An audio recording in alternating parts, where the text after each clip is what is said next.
नमस्कार दोस्तों, आज की ताजा खबर। यूक्रेन युद्ध पर रूसी राष्ट्रपति पुतिन का बयान। तो वहीं दूसरी तरफ अमेरिका से अवैध प्रवासियों की निकासी शुरू। सैन्य विमानों में भर भर कर ले जा रहे बॉर्डर पार। जहां एक तरफ ये सब कुछ चल रहा है तो वहीं दूसरी तरफ भारत को बड़ी सफलता। मुंबई हमले के दोषी तहव्वुर राना के प्रत्यार्पण पर अमेरिकी एससी की मुहर। जियोपॉलिटिक्स में बहुत कुछ चल रहा है, जानने को मिलेगा बहुत कुछ। आइए जानते हैं इन खबरों को विस्तार से। अमेरिकी सुप्रीम कोर्ट ने शनिवार को 2008 के मुंबई आतंकवादी हमले के दोषी तहव्वुर राना के भारत प्रत्यार्पण को मंजूरी दे दी है। भारत लंबे समय से पाकिस्तानी मूल के कनाडाई नागरिक तहव्वुर राना के प्रत्यार्पण की मांग कर रहा था। तहव्वुर राना 2008 में मुंबई आतंकवादी हमले के मामले से वंचित है।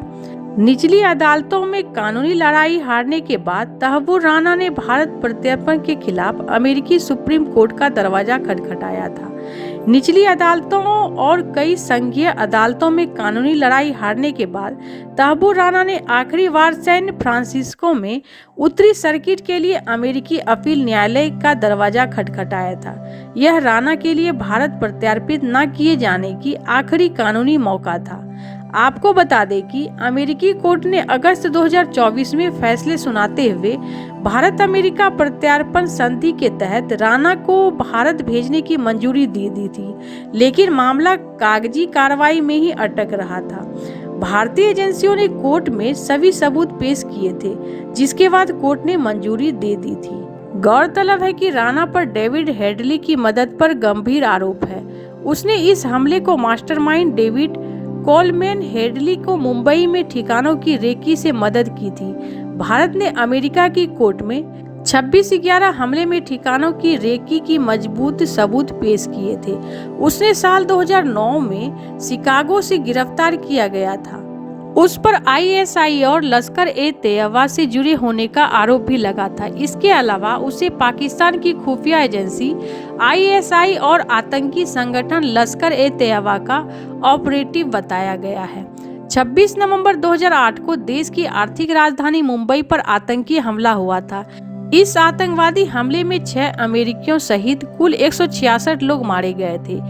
इस हमले में 10 पाकिस्तानी आतंकवादियों ने 60 घंटे से अधिक समय तक मुंबई के महत्वपूर्ण स्थानों को निशाना बनाया था। तो वहीं दूसरी तरफ अमेरिका से अवैध प्रवासियों की निकासी शुरू हो गई है। इन्हें सैन्य विमानों में भरकर बॉर्डर के पार ले जाया जा रहा है। व्हाइट हाउस की ओर से एक ऐसी फ्लाइट की तस्वीर सोशल मीडिया प्लेटफॉर्म एक्स पर शेयर की गई है। प्रेसिडेंट ट्रंप ने शपथ लेने के ठीक बाद जिन कार्यकारी आदेशों पर हस्ताक्षर किए थे, उनमें अवैध प्रवासियों को अमेरिका से बाहर करने का आदेश भी शामिल था। अब प्रशासन ने अपने नए राष्ट्रपति के इन आदेश को लागू कर दिया है। अमेरिका में अवैध प्रवासियों की पहचान कर उन्हें पकड़ा जा रहा है और फिर अमेरिका की सीमा के बाहर छोड़ा जा रहा है। राष्ट्रपति डोनाल्ड ट्रंप ने अपने चुनावी वादों में अमेरिका में अवैध घुसपैठ की मुद्दा को जोर शोर से उठाया था। पूरे कैंपेन के दौरान वह दोहराते रहे कि राष्ट्रपति बनते ही वह अवैध प्रवासियों को अमेरिका के बॉर्डर के बाहर भेज देंगे। अब जब तक उनका यह फैसला अमल नहीं लाया जा रहा है, तो व्हाइट हाउस में अपनी पोस्ट में तस्वीर के साथ लिखा है, वादे किए गए, वादे निभाए गए। पोस्ट में लिखा गया, जैसा कि वादा किया गया था, प्रेसिडेंट ट्रंप ने दुनिया को संदेश दे दिया है कि जो भी अमेरिका में अवैध तरीके से दाखिल होगा, उन्हें गंभीर परिणाम भुगतने होंगे। व्हाइट हाउस द्वारा जारी तस्वीर में नजर आ रहा है कि अवैध प्रवासियों को हथकड़ी पहनाई गई है। वह एक लाइन में खड़े होकर सैन्य विमान C-70 की ओर बढ़ रहे हैं। पहले दिन ऐसी 2 फ्लाइट रवाना हुई। दोनों में 80 अवैध प्रवासियों को ले जाया गया। यह फ्लाइट्स अमेरिका के पड़ोसी देश ग्वाटेमाला गई। अमेरिका के गृह विभाग ने यह बयान जारी कर बताया, ग्वाटेमाला और यूएस अवैध प्रवास को पूरी तरह खत्म करने और सीमा सुरक्षा को मजबूत करने के लिए प्रतिबद्ध है। आज 2 फ्लाइट से इसकी शुरुआत हो गई है। जहां एक तरफ ये सब कुछ चल रहा है, तो वहीं दूसरी तरफ रूसी राष्ट्रपति व्लादिमीर पुतिन ने शुक्रवार को कहा कि 2020 में अगर डोनाल्ड ट्रंप ने जीत न छीनी जाती तो यूक्रेन युद्ध को टाला जा सकता था। पुतिन ने मीडिया से बातचीत में कहा कि फरवरी 2022 में रूस का यूक्रेन पर हमला एक संकट था जिसे ट्रंप की अध्यक्षता के दौरान होने से रोका जा सकता था। उन्होंने कहा, अगर 2020 में ट्रंप की जीत नहीं छीनी गई होती तो शायद 2022 में ये संकट नहीं होता। पुतिन ने डोनाल्ड ट्रंप की प्रशंसा करते हुए उन्हें स्मार्ट और व्यावहारिक व्यक्ति बताया।